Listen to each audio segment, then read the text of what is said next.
आप सबने राजनीतिक विज्ञान विषय लिया है।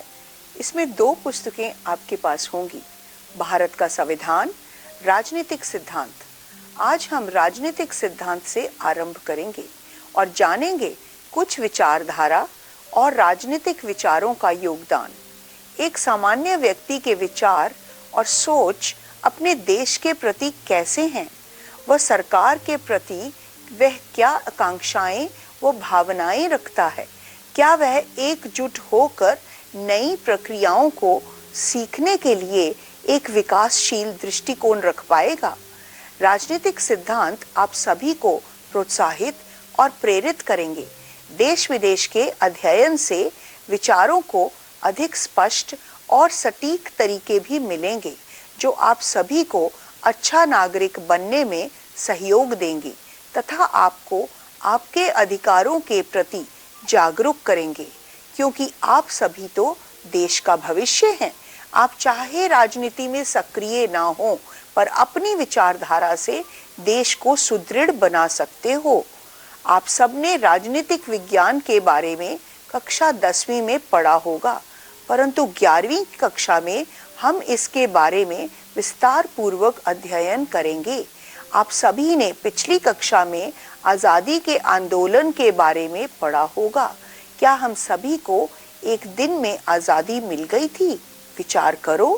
कुछ सिद्धांत, कुछ नीतियाँ, कुछ आदर्श, कुछ मूल्य जो हमारे समक्ष आए, राष्ट्रीय नेताओं के प्रयत्न से आज़ादी हमें प्राप्त हुई। उनके विचारों और सिद्धांतों को संविधान का आकार प्राप्त हुआ। उनकी समानता, न्याय, स्वतंत्रता जैसी धारणाएं जो मनुष्य से जुड़ी हुई हैं, जो हमारे सामने आई हैं, मनुष्य को उनके अधिकार तथा दायित्व और सरकार की महत्वपूर्ण भूमिका के विवरण की भी जानकारी आप सभी को यहीं से मिलेगी। क्या आप सभी जानते हैं कि मनुष्य दो मामलों में अद्वितीय है? पहला विवेक, दूसरी योग्यता। इन्हीं दो के कारण मनुष्य अपनी भावनाएं और आकांक्षाओं को व्यक्त करता है, कुछ को अच्छा मानता है और कुछ को बुरा। अपने इन्हीं विचारों से वह अपने प्रश्नों का समाधान भी चाहता है, जैसे कि समाज क्या है, सरकार का क्या स्वरूप है, कानून कितना जरूरी है, नागरिक का क्या कर्तव्य होता है। राजनीतिक सिद्धांत हमारी इसी विचारधारा को स्वरूप देता है, ना कि सिर्फ हमारी विचारों को सुव्यवस्थित करता है, बल्कि अतीत और वर्तमान की तरफ हमारी दृष्टि ले जाता है। आओ हम जानें कि राजनीति और राजनीतिक विज्ञान के मिश्रण से राजनीतिक सिद्धांत कैसे बना। आगे चलकर हमारे लिए ये कैसे महत्वपूर्ण होगा। तो हमारा आज के चर्चा के विषय होंगे। आइए इस विषय के बारे में और अध्ययन करते हैं कि राजनीति क्या है, राजनीति और राजनीतिक विज्ञान में अंतर क्या है, राजनीतिक सिद्धांत का अर्थ क्या है, राजनीतिक सिद्धांत का क्षेत्र क्या है, राजनीतिक सिद्धांत के अध्ययन का क्या महत्व है, क्या हमें राजनीतिक सिद्धांत का अध्ययन करना चाहिए, राजनीतिक सिद्धांत को व्यवहार में उतारना, सरकार की क्या भूमिका है तथा वह किस तरह से लोगों के जीवन को प्रभावित करता है। राजनीति क्या है? राजनीति शब्द का अर्थ विभिन्न रूप से निकलता है। राजनीतिक के अनुसार राजनीति एक प्रकार की जनसेवा है। राजनीति से जुड़े अन्य लोग राजनीति को दाव पेच से जोड़ते हैं तथा आवश्यकताओं और महत्वाकांक्षाओं को पूरा करने के कुचक्र में लगे रहते हैं।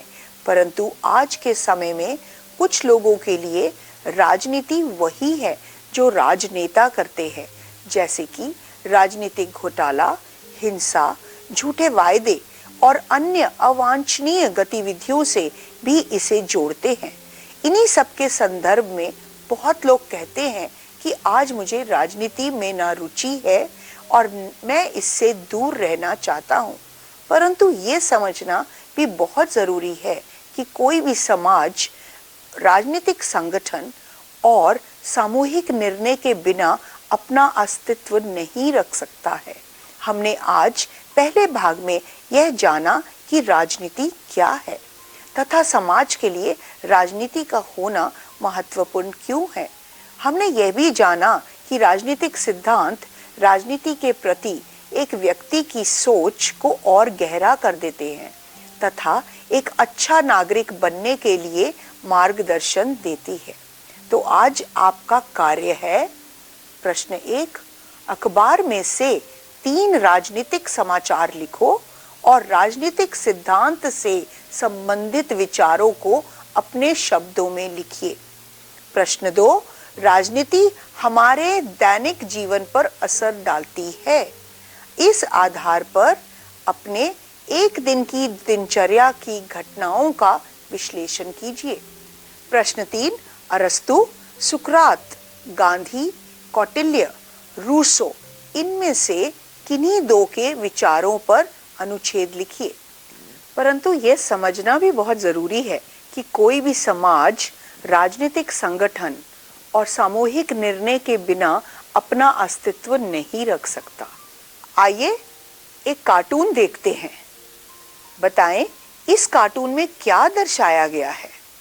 प्रस्तुत कार्टून राजनीति की कमियों और नेता के स्वार्थ साधने के लिए धोखा और झूठे का सहारा लेना दर्शाता है।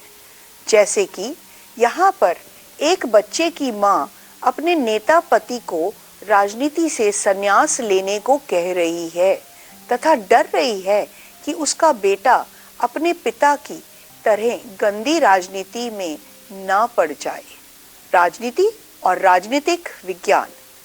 राज्य और सरकार के अध्ययन करने वाले को राजनीतिक शास्त्र कहते हैं। अरस्तु, जिन्हें हम राजनीतिक शास्त्र का पिता मानते हैं, वह अपनी पुस्तक में इसे पॉलिटिक्स का नाम देते हैं। यह ग्रीक भाषा के शब्द पॉलिस से निकला है, जिसका अर्थ नगर राज्य है। गिल क्राइस्ट के शब्दों में राजनीतिक शास्त्र का अर्थ शासन की वर्तमान समस्याओं से है, जो वैज्ञानिक दृष्टि से राजनीतिक होने की अपेक्षा आर्थिक अधिक है। राजनीति और राजनीतिक शास्त्र में निम्नलिखित अंतर हैं।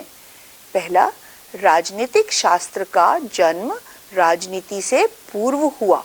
दूसरा, दोनों के लक्ष्य अलग अलग हैं।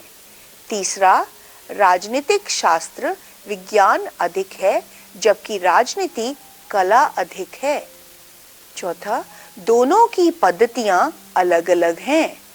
पांचवा, राजनीति राजनीतिक शास्त्र की अपेक्षा अधिक लचीला है। छठा, राजनीतिक विज्ञान नैतिकता पर आधारित है और जबकि राजनीति सुविधा पर आधारित है। राजनीतिक सिद्धांत यूनानी भाषा के शब्द थेरियो से लिया गया है, जिसका मतलब होता है पकड़ना, जानना या किसी वस्तु को समझना। राजनीतिक सिद्धांत विज्ञान और दर्शन का महत्वपूर्ण अंग है, क्योंकि यह सामान्यीकरण और निर्णय पर आधारित है एवं ये राजनीतिक घटना, राजनीतिक व्यवस्था और उसका विश्लेषण है। यह सिद्धांत निश्चित रूप से समाज के लोगों के लिए है, जिससे समाज के लोगों को समर्थन और स्वीकृति प्राप्त होती है।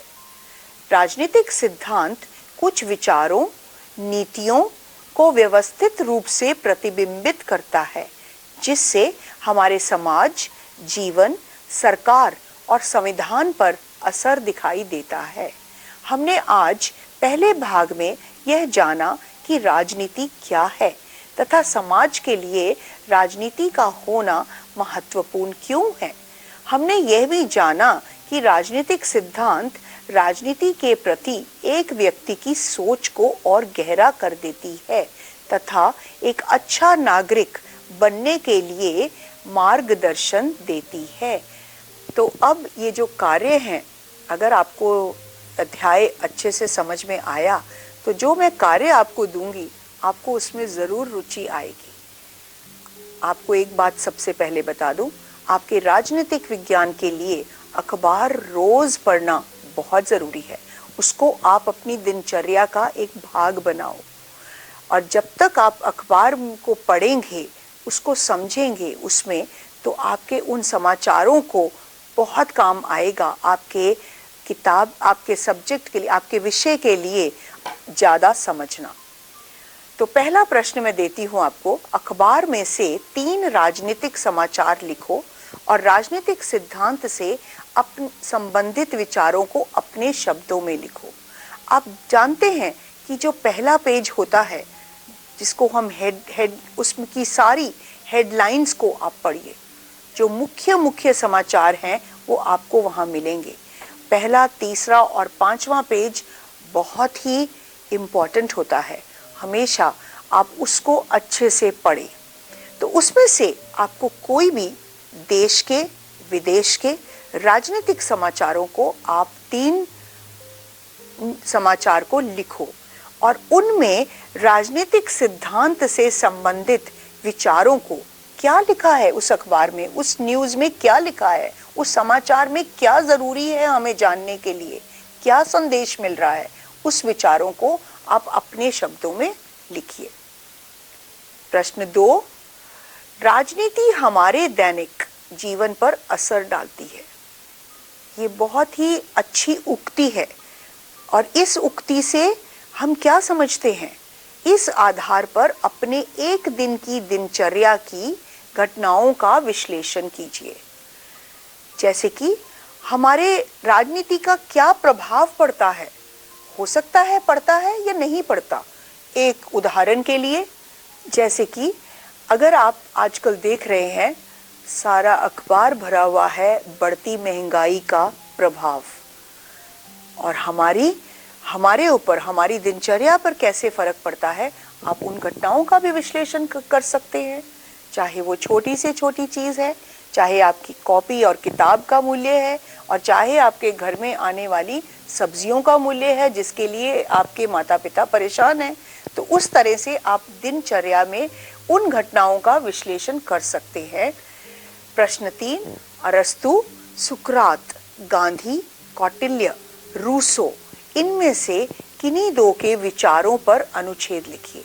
अब आप ये तो जानते होंगे कि गांधी कौन है, आपने सुकरात और अरस्तु के बारे में भी, तो ये हमारे सब राजनीतिक वैज्ञानिक थे और जिनकी विचारों ने समाज में बहुत बदलाव लाए।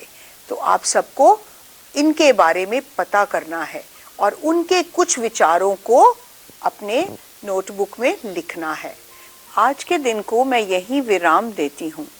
आपको अगले भाग के अध्ययन के लिए एक निर्देश भी देती हूँ कि आप पूरा अध्याय को अच्छे से पढ़कर आएं। उससे ना आपको अपने विषय के बारे में ज़्यादा पता चलेगा, लेकिन आपके अपने इस विषय में और ज़्यादा रुचि भी उत्पन्न होगी और आपके लिए एक ये भूमिका बांधेगा अगले चैप्टर्स को, अगले अध्यायों को समझने के लिए। धन्यवाद।